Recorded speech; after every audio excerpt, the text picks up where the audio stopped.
Latest cables published by the WikiLeaks website could prove to be the most damaging yet to American security. American suppliers around the world and indeed to WikiLeaks. The leak includes a list of facilities around the globe that the US considers to be vital to its national security. Well, first on the list of hundreds of locations is a cobalt mine in Kinshasa, Congo. Also included an industrial centre in Qatar. The cable notes that by 2012 the state will be the largest source of imported liquefied natural gas to the US. The list goes on like that. This report now from our Foreign Affairs editor, Tim Marshall. Spelt out for anyone to see. The locations, the Americans say, are critical to the economic, strategic and physical safety of their citizens. The WikiLeaks website has posted a secret list of companies based around the world. Critics say it gives a comprehensive guide to terrorists should they choose to strike where it hurts most. The cable from US missions across the globe advises the State Department of a long list of international firms, including pipelines and factories, which, if destroyed, disrupted or exploited, would likely have an immediate and deleterious effect on the United States, and whose loss could critically impact the public health, economic security and/or national and homeland security of the United States. Included on the list is BAE in the UK, which builds the F-35 fighter jet, and GlaxoSmithKline facilities across Europe. And globally, oil and mining companies such as Rio Tinto are also named. US Assistant Secretary of State Philip Crowley has condemned this latest release, saying, "There are strong and valid reasons information is classified, including critical infrastructure and key resources that are vital to the national and economic security of any country." Julian Assange may be directing his efforts at the United States, but he is placing the interests of many countries and regions at risk, he said. But the standoff between Washington and Julian Assange is far from over, and the WikiLeaks founder has warned he's already distributed yet more significant material. The website has also leaked documents signed off by Hillary Clinton depicting Saudi Arabia as a virtual cash machine for terrorists. Another embarrassment for Washington. But this latest leak will not only be damaging to the US government, it'll be of great concern to the companies now named publicly as crucial assets to the United States. Tim's with me. Has WikiLeaks, or have WikiLeaks, gone too far this time?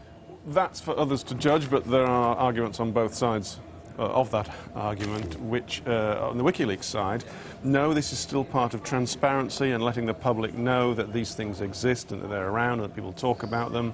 On the other hand, no, you've put the United States in danger, and not only the United States, but people in many other countries. See, if you work in that engineering firm in Edinburgh, I don't know what their security is like, but if, I use it as an example, but there are many, scores of others around the world. Indeed. If people were to attack any of these, if terrorists were to attack any of these targets, they can say, legitimately, yes, these are top American targets. They told us so. Yeah. That is the argument that they would use. Ah, right, we understand this isn't a military base, but if it's critical to the American security and we're attacking American security, ditto. And normally you wouldn't read this out on television, but it's there in the cable, which has been put on the front page of a newspaper, and the world knows about it. And we both know terrorists are busy going through this list. For example, the underwater cable that surfaces between the United States and the UK at Bude in Cornwall. I didn't know that. If you really sat down and thought, I want to find an undersea water cable, you'd come up with it eventually. But the thing is, this is putting the idea out there about how critical it is.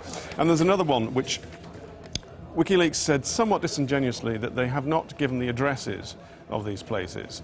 Well, Bude's not a big place, is it? Well, not only that, I think if I looked hard enough, I would find the monumental hydroelectric power development at the Mika Dam of British Columbia. I don't think I need the address. Failure of this would impact the Columbia River Basin. And what you can pick out from that particular bit, if you hit that hydroelectric station and dam, and that one, you can cause critical mass and you would affect tens of millions of people. So it's that sort of triangulation of target that they're putting out there as an idea. That's not what they're doing it for, they say. They're doing it for the public good. You'd have to say, and some will say, explained like this, WikiLeaks is becoming the R&D wing of Al-Qaeda. That's a criticism that some will doubtless make. Others will just be wondering and scratching their heads, how much more of this is to come? Well, a job for life, 22 years worth at this rate. Nobody's got a job for life. They're putting them out at 60 to 70 a day. At that rate, it would take 22 years. I suspect there'll be a whole flood every now and again, unless it is all taken down left, right and centre. And I think this one, I mean, you can overstate this. A lot of this stuff is out there already. A lot of people know that if you take out that dam, it's going to affect that place. But briefly, I think this is going to help the legal case against WikiLeaks, A, to bring it down off the net, which you could say was a very bad thing, and B, to prosecute people. Sweden has an arrest warrant out. Interpol has said anyone who knows anything about his whereabouts, tell us. There is a mystery here. Why hasn't the British government been in touch with Mr. Assange? Because he's in the UK. His lawyer says they know where he is and they have his phone number. Why hasn't the British government been in touch with him yet? Because the Swedes have an arrest warrant. The easiest thing for the British is to detain him, put him on a plane to Sweden and let them take the firestorm of the extradition to the United States, where he would face 35 years in a maximum security prison if found guilty. And it would be the mother of all trials about the First Amendment, freedom of speech, transparent government. But I don't think the British government really wants to get involved in that.